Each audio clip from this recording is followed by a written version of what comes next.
Let's go mga kapuknat! Dito ako ngayon sa may Caliraya Lake sa probinsya ng Laguna mga kapuknat. Ayan, malawak ito na lake mga kapuknat.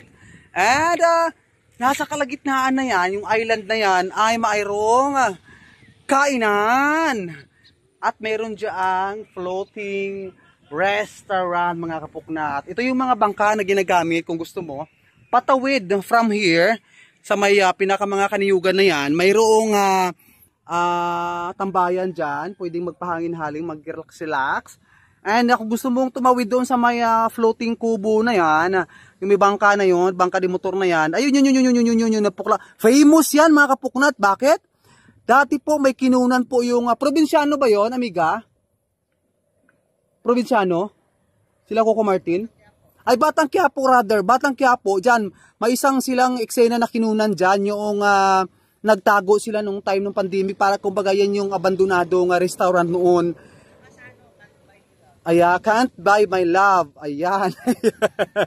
Hindi ako medyo familiar sa mga eksena ng mga pelikula na yan, or mga teledrama na yan, pero yung Batang Quiapo talaga, ayan, yan, Kapuknat. So, famous na rin yan mga Kapuknat. Dahil, bago ka makarating dyan, of course, dadaan ka muna dito, sasakay ka ng bangka na yan, yung mga bangkang yan, ihatid ka doon sa floating restaurant na yan, alright? And try natin umapak dito mga Kapuknat. Lake ito mga Kapuknat, sigurado pag sinabi mong lake, automatic may isda ito mga Kapuknat. And mayaman ito, siyempre, mayaman ito sa, ayun, tingnan mo mga Kapuknat, oh. Ayan, oh.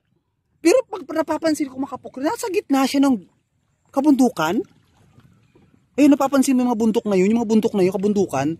No, tapos dito siya, sa may kalagitnaan, yung pinaka-location nitong lake na to. And, ang linis fairness yun, no, tingnan mo. Parang ang linis ng tubig mga Kapuknat, see? Ang linis ng tubig. Oh, diba? Sigurado may ulang dito mga Kapuknat. At wala ditong buhaya, siyempre. Dahil nandito ako sa, nagbablog yung buhaya mga Kapuknat. Okay? Go. Papakita ko, papasilip ko sa inyo ang lago. Ayan nilang water lily. Ayan mga Kapuknat. Pakita ko sa inyo yung kanilang water lily dito. Ayan. May mga bato-bato. Ito nasira. Ano ito mga Kapuknat? Oh. Ano ito? Gawang siguro sa katagalan na. Kaya medyo na ano na siya. Nasira na yung kabatuhan dito. Oh, wala kayang ano dito? Ahas. Oh, go. Ayan. Ayun, oh. Malalim na siguro itong part na to. Dito pala kasi kulay blue na siya. So, ibig sabihin may kalaliman na yan mga Kapuknat. Ayan. Ayun, ang ganda tingnan ng water lily mga Kapuknat. Oh, ha? Sorry. Baka may ahas dyan. Padaan lang po. Puno ng Madrid cacao. Wala ha. Antigo na rin ito, matanda na yan. Ayan. Napakalawak niyan mga Kapuknat. Hindi lang siguro ito 50 hectares. Ayan. Talagang baka more than 50 hectares pa ito. Kaya ganito kalawak itong lake na ito. Ang Caliraya Lake. Right here in Laguna. Okay? Go. Tara. At ikutin pa natin yung buong Laguna. Ambisyoso.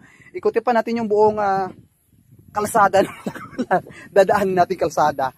Okay? Go. Salamat po. Ingat mga Kapuknat. Bye.